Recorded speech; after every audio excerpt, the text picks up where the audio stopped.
Vambora, vambora. Obrigado aí, Jordão. Obrigado pelo convite. Obrigado a todo mundo que está participando. E, pô, eu fico até emocionado vendo. Eu estou assistindo há mais ou menos uma hora e é cada porrada que a gente leva, né, gente? E um evento como esse, que tem tudo de coragem, generosidade e criatividade, né? O meu objetivo aqui é tentar instigar vocês o que eu chamo de fugir da média, que é um movimento que eu criei exatamente também para ajudar as pessoas. É muito baseado também nos feedbacks do Jordão, que o Jordão tem feito aí. E eu vou tentar compartilhar nesses próximos minutinhos com vocês um pouco de como eu enxergo a sociedade, como a gente tem lidado hoje em dia, seja na carreira nossa, como pessoa, para quem é empresário, não importa a profissão, o que faça, mas a gente, fundamentalmente, a gente pode, com um pouco de coragem, criatividade e, acima de tudo, generosidade, a gente pode ter um mundo melhor e, por que não, a gente ser mais protagonista da nossa caminhada, né? Eu vou começar contando a história desse sapateiro. Essa foto aqui é em 1860. Esse sapateiro chamava-se Joseph. Ele morava na Inglaterra e ele era o melhor sapateiro do reino, né? Ele ganhava muito bem na época, ele fazia os melhores sapatos, todo mundo queria ter sapato com ele. Só que passou um tempo e a sociedade foi evoluindo até que chegou um modelo de trabalho muito baseado na linha de produção, né? Um modelo onde toda a inovação ela foi sempre destinada à indústria. O profissional, nós, seres humanos, sempre acabamos sendo direcionados a não tentar pensar mais, a tentar só consumir a média. A gente tinha que fazer o mesmo trabalho todo dia do mesmo jeito. Se a gente tivesse uma ideia um pouquinho diferente, já não iam gostar muito daquilo. E naquela época, as empresas começaram a ter uma produtividade maior, o que foi importante para todos nós como sociedade, mas esse modelo ele acabou levando a uma necessidade de conseguir matéria-prima, mão de obra, né? E aí eles acabaram criando as escolas. E se a gente olhar o modelo de educação que a gente vive há mais de 100 anos, eu vivi, todos vocês aqui juntos vivemos, a gente viveu praticamente o mesmo modelo da indústria, né? Um modelo onde todo mundo teria que sentar do mesmo jeito, se puder ter uniforme melhor, quem mandava estava de pé, quem estava de pé só aceitava a resposta que ele acreditava ser verdadeira. Se alguém de nós aqui, alunos, tivéssemos uma ideia um pouco diferente, ela não seria bem recebida, tanto que a gente aprendeu que a gente tem que tirar na média para passar de ano, né? Porque exatamente a sociedade, da forma como ela foi estruturada no passado, ela estava mais preocupada em gerar mão de obra do que gerar pessoas que não consumissem a informação como a média. Eles não estavam preocupados que as pessoas fossem criativas, que as pessoas tivessem coragem de mudar a sua vida e que elas pudessem também ser generosas com a vida dos outros. O objetivo era só estar na média. E essa grande mudança, com o passar do tempo, ela sofreu uma grande alteração, principalmente agora, nos últimos tempos. O que mudou? Mudou que a gente vem de uma sociedade onde era tudo destinado à indústria. Qualquer inovação era para a indústria. Não sei quem é da minha época, sou um pouquinho mais velho, mas eu, por exemplo, lembro da minha mãe, se ela quisesse conversar com a Nescafé, ela tinha que mandar uma carta para a Caixa Postal 164. Ou o caminhão do Faustão, você tinha 3 toneladas de carta lá, que era o único jeito que você tinha para interagir com uma marca. Com o passar do tempo, principalmente os últimos 15, 20 anos, o mercado muda drasticamente porque o protagonista do mercado deixou de ser as indústrias, as marcas, e passou a ser nós. Sim, nós mesmos somos hoje. Hoje a gente passou a ter uma liberdade de escolher onde a gente quer colocar atenção. Hoje a gente pode ter um evento como o Epicentro, que eu quero investir a minha energia e não ficar assistindo a TV aberta, por exemplo. Porque eu não quero consumir a média, eu não quero ser a média, eu quero ser diferente. E para isso, as empresas e as pessoas que ainda estão tendo dificuldade em prosperarem na atual situação, provavelmente é porque elas ainda têm algum resquício do passado. Mas, fundamentalmente, a cada dia, para quem quiser e para quem tiver coragem de enfrentar isso, vai poder ter um mundo muito melhor. E eu vou contar um pouco essa história desse quadradinho aqui, que uma vez eu tive aula com um professor chamado Paul Rukens. Depois, se vocês quiserem, eu passo o link, tem um vídeo dele no YouTube, inclusive. E o Paul Rukens, ele fala que a gente, na verdade, a gente só consegue, digamos, ocupar o mercado, se posicionar no nosso trabalho, na nossa vida, se a gente conseguir expandir a nossa cabeça, ou expandir o quadradinho, que é a nossa vida. E se eu pegar o quadradinho, e cada um de nós tem uma figura geométrica aqui de tamanhos diferentes, e olhasse para o meu quadradinho aqui, e eu fosse convidar o Jordão hoje, Jordão, vamos jantar hoje à noite, etc e tal, tipicamente, o meu quadradinho, ou seja, pela média, a gente, o que esperaria? O Jordão, 9 horas eu te pego aí no beco e a gente vai jantar em tal lugar. É o modelo tradicional que qualquer um pensaria que estivesse na média. Mas se eu te quisesse ampliar minha caixinha para um horizonte maior, eu podia chegar para o Jordão às 9 horas e dizer, Jordão, fica tranquilo, eu te pego no beco, nós vamos passar numa rodovia, que eu sei que tem muitos animais que são atropelados, motos, e vão aproveitar essa carne que está lá, pô, um desperdício, e aí a gente pode cozinhar alguma coisa. Quem pegou a palestra pelo meio já achou que eu sou louco, né? Mas o que eu quero trazer é que a gente está sempre esperando, está sempre desejando, como é que eu vou colocar para vocês? A resposta da média. Se alguém tenta trazer alguma coisa diferente, criativa, que tem coragem de enfrentar, porque tu ser criativo e trazer uma ideia que não é de agrado da maioria, muitas vezes, como foi no passado, as mulheres ocupar espaço, os negros ocupar espaço que deveriam ter ocupado desde o início, mas por um pensamento equivocado no passado, eles tiveram que lutar muito, eles tiveram que ter tido muita coragem e criatividade para mudar. Eles tinham uma caixa muito maior do que a maioria. Então, muitas vezes, e o que eu quero começar a instigar vocês é que o óbvio, ele só é óbvio para quem treina visão. E treinar visão, para mim, tem muito do que essa fórmula matemática traz. Se eu pegar essa fórmula matemática, traz aqui 1.00 elevado a 365. O que eu quero dizer com isso? Eu quero dizer se o Carlos estivesse aqui agora, ou está aqui agora, 100% dedicado, fazendo só isso, por um ano inteiro, ou seja, eu não melhorasse nem um pouquinho, eu vou terminar um ano exatamente como eu sou hoje. Porque eu estou pegando 100%, ou seja, nada mais do que eu sou, ao longo de um ano. Mas se eu pegasse, por exemplo, o Carlos 1% melhor por dia, só 1%, eu teria, há um ano, o Carlos poderia ser, e eu não estou dizendo que ele vai ser quase 38 vezes melhor, mas ele vai ter um impulso de sair do ponto que ele está num absurdo a mais. E é isso que eu quero instigar vocês. Eu quero que vocês parem para pensar se a gente está tentando ser melhor 1% ao dia. E para quem não sabe, 1% ao dia é só 15 minutos. Quem está aqui assistindo o Epicentro agora, a dúvida já está fora da média, porque é um conteúdo totalmente diferenciado. Mas a gente tem que ser generoso o suficiente para tentar ajudar mais pessoas a entender essa mensagem. A entender que se elas forem um pouquinho melhor todo dia, elas vão ser o protagonista da caminhada delas muito mais. Elas não vão estar na média. E eu não estou dizendo aqui de ser o campeão número 1, tá, gente? Porque cada um de nós tem uma história, tem um legado, tem uma forma de levar a vida, tem valores que cada um tem dentro de si. O que eu estou querendo dizer é que a gente vai acabar melhor do que a gente começou. E para isso a gente tem que ir atrás disso. E não atrás de atalhos como mensagens fáceis de dobre sua venda, vendedor águia, como convencer alguém em 90 segundos, técnicas proibidas, porque esse tipo de discurso, ele convence muito mais a média. Ele convence muito mais a média. Muito, muito, muito mais mesmo. Então é isso que eu queria instigar para vocês, para a gente começar. Se eu convidasse vocês agora, passasse um chapéuzinho aí para cada um me doar um dinheiro para eu, por exemplo, criar uma nova empresa de guarda-chuva, provavelmente vocês iam dizer que eu estou louco, mais uma vez, né? E, na verdade, o que eu quero trazer para vocês é que guarda-chuva, se eu olhasse para o seu propósito e tirasse de lado aquela visão da média de que quando a gente olha, pô, Carlos, guarda-chuva é assim há 300 anos, tu tá pensando o quê, maluco? Né? E se a gente mudasse e se levasse para um lado de ver que o guarda-chuva hoje ele não atende 100% da demanda que ele tem, porque quando a gente entra e sai de um carro, a gente sempre se molha. Quando a gente entra numa loja, a gente vai molhar o piso da loja se não tiver um saco plástico para guardar. E o guarda-chuva evoluiu o que dava, botão para abrir, botão para fechar, um monte de coisa, né? Mas esse problema não foi resolvido. E se eu não tivesse essa crença da média, esse posicionamento de não querer ver que sempre tem uma oportunidade em cada situação, eu poderia ter tido a oportunidade de ter criado esse guarda-chuva diferente. Um guarda-chuva que é a visão de exatamente do conflito de como a gente encara a nossa vida. A gente tem crença em certas coisas que não podem ser melhores. A gente tem crenças que aquela é a situação limite. E, na verdade, pequenas mudanças.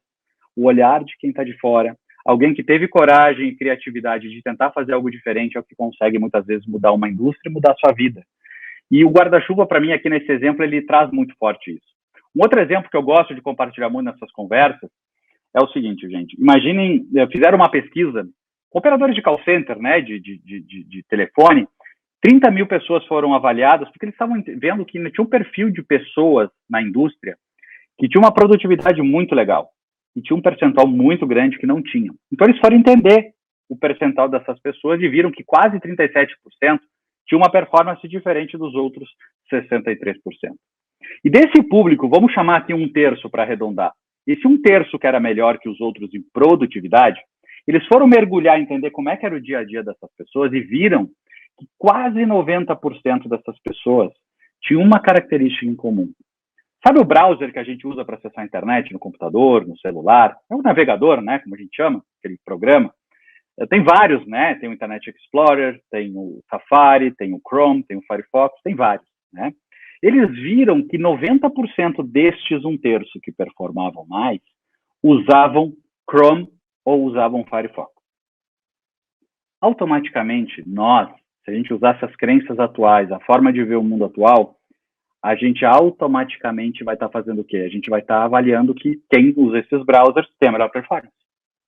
Mas, na verdade, isso é apenas uma característica, porque se eu quiser entrar mais no fundo, quiser ter um olhar um pouco diferente, eu vou entender que o browser, o navegador que entra automaticamente dentro do computador, que já vem nativamente para o computador, é o Internet Explorer ou é o Safari, se usar Mac, né? Ou seja, o Chrome e o Firefox não são os melhores navegadores pela pesquisa, mas eles mostram que os melhores profissionais, ou seja, quase 90%, eles tiveram interesse de buscar uma forma não tradicional, ou seja, nativa, como eles receberam um computador da empresa. Eles não aceitaram trabalhar daquele jeito, eles buscaram jeitos que eles acreditavam ser melhor. Então, este mindset de tentar fazer diferente, de tentar procurar ocupar o espaço que o guarda-chuva não estava sendo ocupado, fez com que eles fossem bons profissionais, porque essa característica está permeando em tudo que eles fazem. Pessoas que não aceitam a maioria, pessoas que têm uma visão diferente, que querem evoluir, que querem primeiro ser interessante para os outros, generosas, ao invés de só ser interesseiras, são as pessoas que de fato prosperam. Só que a gente, quando a gente olha o estado que a gente está hoje, né, se eu olhasse a minha vida hoje, olhando para onde eu gostaria de chegar daqui a 5, daqui a 10 anos, muitas vezes a gente enxerga pessoas chegando e analisa uma história talvez não tão real também. O que eu quero trazer com isso? Esse jogador de tênis, um dos mais famosos do mundo, o Djokovic, quando analisa os dados dele, a gente pode ver que em 2004, quando ele se tornou, ali eu botei entre os 100 maiores, mas era 635 do mundo, ele venceu 49% das partidas que ele se tornou, que ele venceu, ele vencia 49% dos jogos para ficar em 600 e pouco. Depois, em 2006, 2010, ele ficou entre os 3 melhores do mundo. E para isso, ele teve que crescer para vencer 79% dos jogos. Em 2011 a 2016, nesse trecho que eu analisei, ele se tornou o número 1 do mundo, mas ele evoluiu vencendo 90% dos jogos. Quando eu olho essa situação, é um pouco do que eu antevi antes falando para vocês. Ou seja, eu estou aqui hoje, por exemplo, entre os 1000 melhores. Se eu quero ser o número 1, eu vejo esse avanço de 49% para 90%. E é muito duro quando a gente olha desse jeito. Mas se eu voltasse a entender que eu teria que ser o melhor, 1% melhor por dia, entendesse que, às vezes, as visões diferentes podem me fazer eu chegar onde eu quero de uma maneira mais inteligente, eu poderia analisar que o tênis é uma troca de bolinhas constante. E, obviamente, que cada troca de bolinhas dá um ponto, um conjunto de pontos dá um game, um conjunto de games dá um set, um conjunto de sets dá uma vitória.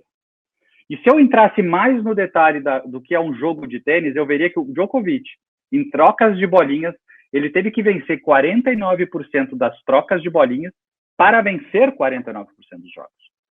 Mas olha a grande mudança. Ele só melhorou para 52% dos ganhos de troca de bolinha e ele se tornou o número 3 do mundo. E só ganhando, vencendo 55% das trocas de bolinha, fez com que ele vencesse 90% dos jogos. A nossa caminhada ela é muito assim. Às vezes a gente enxerga o palco dos outros com o nosso bastidor, mas a caminhada ela pode ser muito próxima. O que pode acontecer vocês, terça, quarta, quinta, depois do epicentro, é vocês olhar na janela e dizer o seguinte: cadê esse elefante que faz a gente ficar na média, que segura a gente, e a gente vai ficar na janela olhando e não vai aparecer elefante nenhum? Sabe por quê? Porque a ameaça que mata a nossa vida todo dia são pequenas formiguinhas, são pequenos hábitos, são pequenos desperdícios de tempo. E sabe por que isso acontece? Eu vou contar o último caso aqui dessa espaçonave, da Space Shuttle, que é a nave espacial, o ônibus espacial que levava o meu espaço. O projeto inicial dessa espaçonave previa um tanque de combustível de 1,40 m. Só que na hora de implementar tiveram que mudar. Ou melhor, o projeto do tanque de combustível pressupõe um tamanho muito maior que 1,40 m, mas na hora de implementar tiveram que fazer 1,40 m. Sabe por quê? Porque toda a construção do tanque de combustível tinha que ser feito lá em cima no estado de Utah. E tinha que ser montada essa espaçonave lá no Cabo Canaveral, na Flórida. Sabe o que acontece? São 3.000 quilômetros praticamente, não tinha alguma forma de levar esse produto, esse item montado, esse tanque de combustível, naquela época que não foi por trem. E os trens têm uma largura de 1,40 m. Normalmente a gente para aqui. Se eu fosse investigar por que os trens têm 1,40 m, eu ia entender que os engenheiros ingleses que vieram da Europa para fazer as ferrovias dos Estados Unidos, eles usaram os mesmos moldes das carruagens europeias, que tinham 1,40 m. E sabe por que as carruagens tinham 1,40 m? Porque a largura das ruas da época era 1,40 m. E sabe por que as larguras das ruas eram 1,40 m? Porque era a largura das vigas romanas, onde foram feitas as primeiras ruas naquela época, né? Que era a largura de do traseiro de 2 cavalos, que era 1,40 m. Ou seja, a gente muitas vezes não vai mergulhar na origem do porquê que a gente faz daquele jeito certas coisas. A gente não entende os gatilhos que nos tiram do foco. A gente não entende por que a gente não busca ser melhor. E se eu fosse fazer uma analogia para a empresa, para empresário, para executivo, para o mercado, e nós aqui como consumidores, os novos protagonistas do mercado, que a gente pode prosperar como nunca, eu trago o exemplo dessa máquina. Quem fez exame nessa máquina sabe o quanto é importante ter uma máquina como essa para fazer exames para a gente, a ressonância magnética, mas em contrapartida é uma máquina que assusta. Você entra dentro dela, é apertada, faz barulho, demora um tempão para fazer. E para crianças é muito mais delicado, né? A criança tem um tempo de preparação muito grande, muitas desistem. E os engenheiros dessa máquina, eles começaram a receber muito feedback negativo sobre essa máquina, que não funcionava com crianças. Tinha muito problema, de cada 10 crianças, 6 desistiam, demorava mais tempo, então não estava sendo adequado. Pensa, uma máquina nesse nível de sofisticação de tecnologia não atendia o seu cliente final. E aí os engenheiros vieram e fizeram uma proposição um pouco diferente. Eles simplesmente adesivaram a experiência, fizeram com que todo o ambiente, a mesma máquina, parecesse que a criança estaria indo no submarino. E submarino é apertado, submarino tem toda uma imersão, você já ganhava um crachá, ganhava uma roupa para ir, e com isso as crianças passaram a gostar de fazer essa experiência. Sabe por que isso, gente? Porque se eu não melhorar nem um pouco, se eu não buscar ter coragem e criatividade para ser melhor do que eu, somente isso que me importa, não importa os outros. Os outros têm sucesso, eu torço por eles, eu estou falando de mim. Eu preciso ser melhor que eu todos os dias, entendendo que para chegar lá no fundo, não necessariamente eu vou ter que vencer tudo como parece, talvez pequenas melhorias do meu jeito de ser eu possa aproveitar muito mais oportunidades, e fundamentalmente o que a gente tem que entender nas relações, a generosidade, que é o ponto de base para mim aqui, que isso serve para o empresário e para o executivo, para o profissional, é que os clientes, no final do dia, eles vão esquecer da gente, eles vão esquecer do que a gente disse, mas eles nunca vão esquecer do jeito que a gente atendeu eles.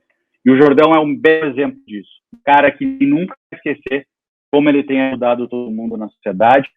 Certamente é um marco para todo mundo. Eu fico extremamente feliz de participar do Epicentro.